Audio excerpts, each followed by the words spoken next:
Hey guys, this is Black Diamond 61105, and I thought, since I haven't done a video in a long time, well, not a food video, I will show one for potato wedges. Something, you know, a lot of people have done videos like this, but I figured I'd just do my own just to put one up.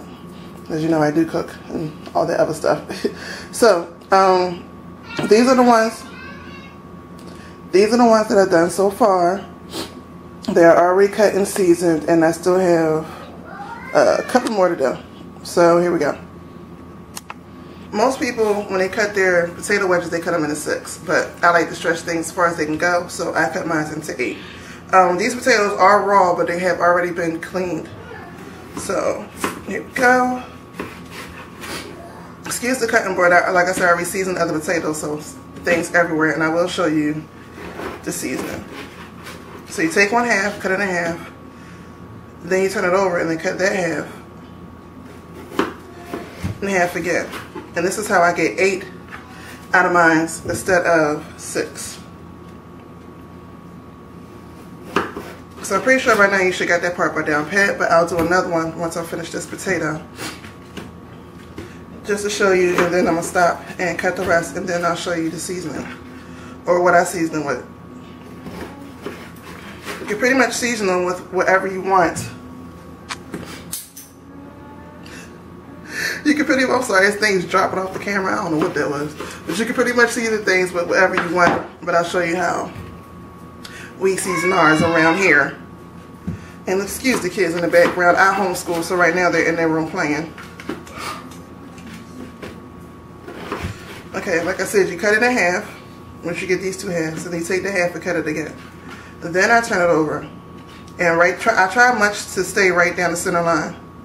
So then I cut it over, and there you go. So that's 4, 2, I'm sorry, I'm counting ahead of y'all. 2, 4, cut this half in half again, turn it over, cut those in half, cut this in half again. You're watching 6,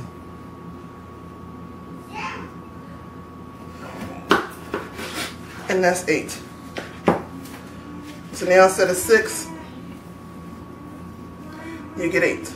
So now we're going to season the potatoes. I already seasoned some, so that's why you see the seasoning in the bowl, but I'm going to season these with a little bit more seasoning. And like I said, it's up to you what seasoning you want to use. A lot of people use melted butter, but you know, we're trying to do a little bit more healthy, so I'm using extra value, extra virgin olive oil. And extra virgin, I believe, only means that the olives were young. So, which really, to me, that doesn't really mean it's the best, because no one ever eats an unripe fruit. That would be a young fruit. But for some reason, extra virgin olive oil is supposed to be better than regular olive oil or more aged olives. Whatever, I buy what's on sale. This is just simply paprika. This part goes pretty fast, so you might need to rewind. Cumin.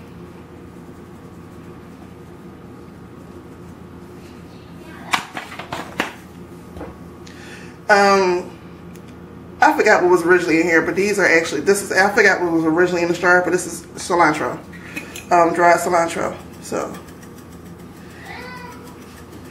when it comes to glass jars, I love to reuse it, especially when I'm mixing my own seasonings and other things. So I got that glass jar to use something else with. Onion powder.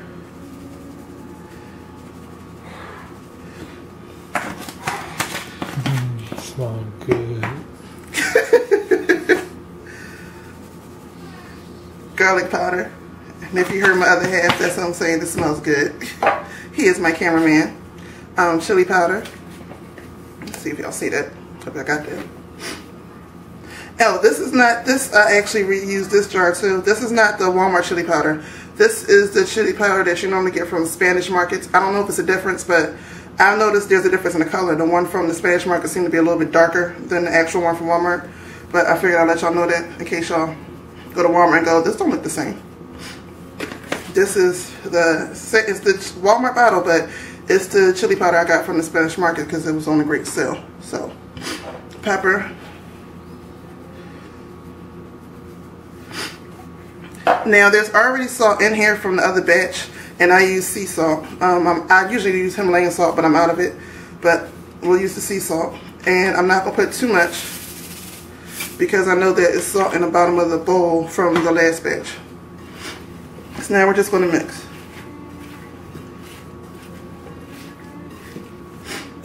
Now some of these potato wedges are uneven, so when they come out, some may be darker than others, but this is home cooking. This is not restaurant cooking, so it doesn't need to be perfect. As long as you do it with love. And one of the main things that you should do, that old school used to do, and I'll let you know, is that while you're touching it, you know, you have chakras in your hands. So what you do is while you're touching it, you're releasing your energy into it. This is one of the big secrets why you love your mama's cooking or your grandmama's cooking, because they always cook with love. They knew this old school secret. So what they did was, while they would be putting their hands in their food, because you know most of them always cook with their hands, they didn't use them big utensils to toss stuff. They would say a prayer. They would say a prayer of having a good family dinner, everybody getting along, for the family to stay together, for health, prosperity, and mainly the most things they prayed about the most was just for the family to stick together and stick it through. They could have used other things to bring the family more prosperity, but for them it was more important that their family stayed together. They had a different mindset back then. So while I'm doing this, I'm going to say a quick prayer.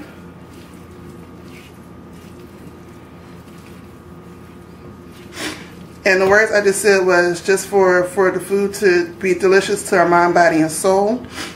For health, wealth, prosperity. For the family to stay strong. For the family to stay strong, to stay together. And that's it. And depending on, you know, what religion you are, I normally say in the hidden name of our moon, which is the hidden aspects. I like the Kemetic studies. You could just say Amen if you're a Christian, blessed be, Hotep, whatever you're into, Namaste, whatever, you just say that. Again, whatever you're into, you just say that prayer. And like I said, this is one of the things that it's not really the seasonings, it's not really the old school method of cooking. Well, actually, it is kind of old school method of cooking. It's really digging your hands in there and praying over the food while you're making it, or putting your intentions in the food while you're making it. Now, some consider that a witch in the kitchen. If you believe in the word witch, then fine. If you don't, sorry about all the interruptions. Like I said, if you believe in the word witch, that's fine. If you don't, then it's the same thing. It's just praying over your food. This is what the Jewish do. They pray over the food once they kill. They pray before they kill it. Pray after they kill it. Pray over their utensils, and then pray again while they're making it. And then when everything's done, they have a final prayer. This is what makes kosher food. It's the same exact thing. Just use two different words. And all I'm doing is they just use two different words and two different ways of doing the same, two different ways of saying what they're doing when they're actually doing the same thing. So, and all I'm doing now is just lining my pan. And this pan I already sprayed with the olive oil cooking spray. I forgot where I put it, but I already sprayed it. So right now I'm just lining it. Some people sit there sideways. I like mine straight up. And I may not even get all these on here. May have to do a second batch, and if I do, I'll probably cut the rest of the potatoes. Now my oven is preheated to 350. Actually, it's not. I just did that. It should have been preheated to 350. It's too light to stick together. Let's see if I can get one more in this row. Oh, maybe I'll get one more. How about that? Yeah. Okay. So you don't worry about covering these because you want it to cook, but you also want it to crisp up. And these are Idaho potatoes. Other than that, I really don't know what kind of potatoes are. Like I said, I just buy what's on sale and call that a day.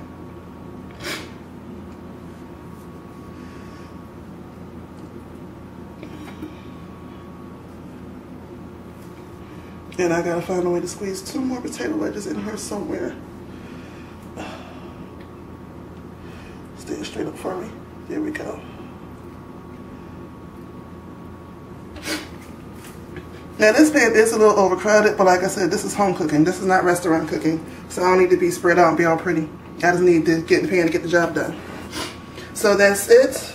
I showed you the seasoning, showed you how I cut it. And once again, the potatoes are raw, so I'm baking it at 350. I'm going to start for a half hour and see how they look. And then after a half hour, I'll check on them and I'll show you when they're done. The camera might be a little bit blurry, but we're going to have to work with it. Before I show you potatoes, which are done, I want to show you that a little dip that I'm making to go with them.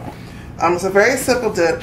This dip is not vegan, mainly because I'm using the Great Value mayonnaise because I didn't feel like making my own.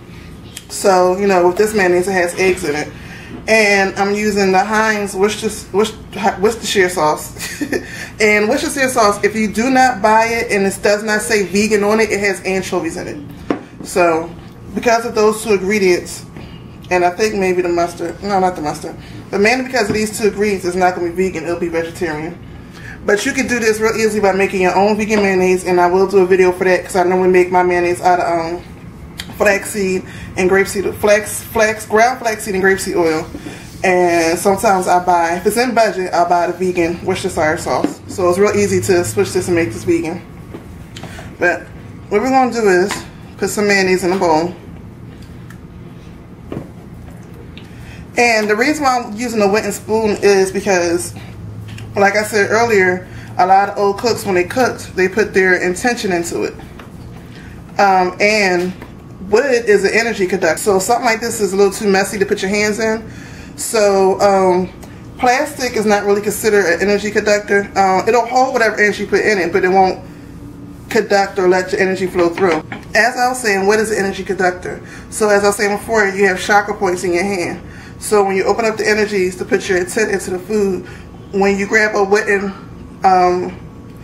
spoon, wooden spatula, whatever that's made of wood, or even if you use, especially if you're using a wooden bowl, it'll allow that energy to flow right through into your food. Another reason why you see a lot of old cooks with a lot of wooden products, plastic does not allow the energy to flow through. It'll just hold whatever in there, but it does not allow it to flow through or go through. Metal distorts it. Metal will distort, because metal has its own magical properties or own chemical properties, it will distort it. So if you don't want to put your own hands in there, the best tool to use is something with wood.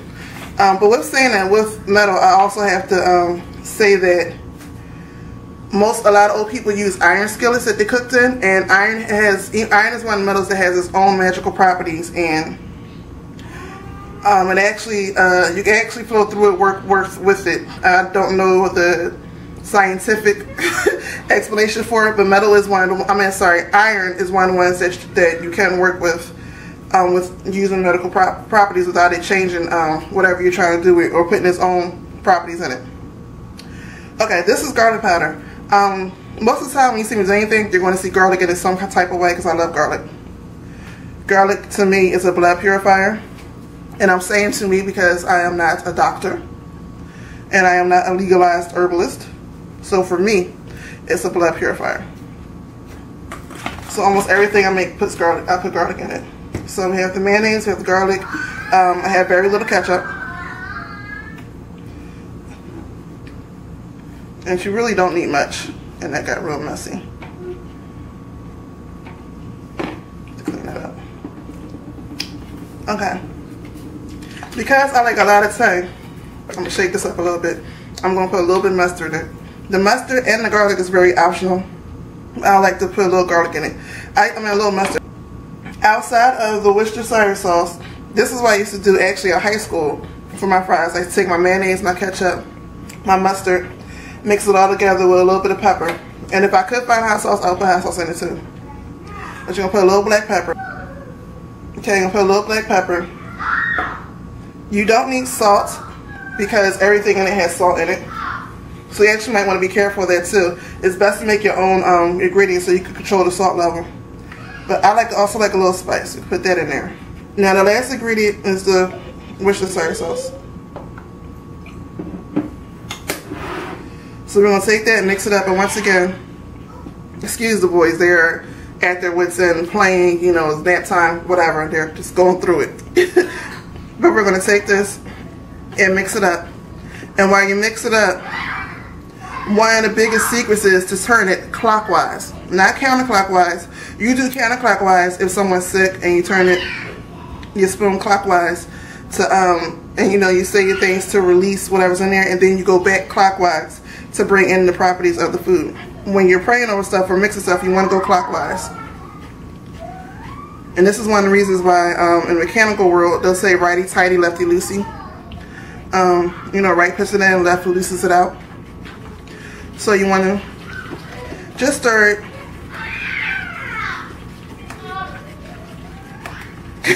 I'm sorry, my boys in there losing their mind. You want to stir it clockwise and pray while you're doing it. And I already said another prayer, so I'm going to say that prayer real quick. So that is now the dipping sauce. Quick dipping sauce for the fries.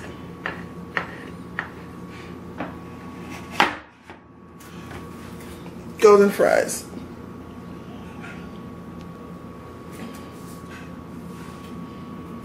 Now, while you're being shown the fries, I did want to mention, as I was saying earlier about praying over your food. This is one of the reasons why a lot of people think that, you know, old school people had way too much pride. It wasn't that. They understood that whatever energies that's on you or whatever you're feeling at the time when you're cooking goes into your food. So this is one of the reasons why old school parents, especially, you know, grandma's house, you ate your dinner at home. Everything got eaten at home, and then you was able to go back outside and do what you want to do.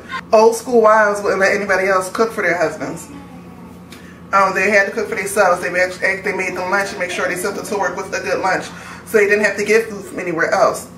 Old school, you know, old school women. They were very protective of their families, and they understood how energy works and how energy moves. Whatever energy is on that person that cooked the food, who's ever handling the food, who's ever giving you food, all that energy goes into this food.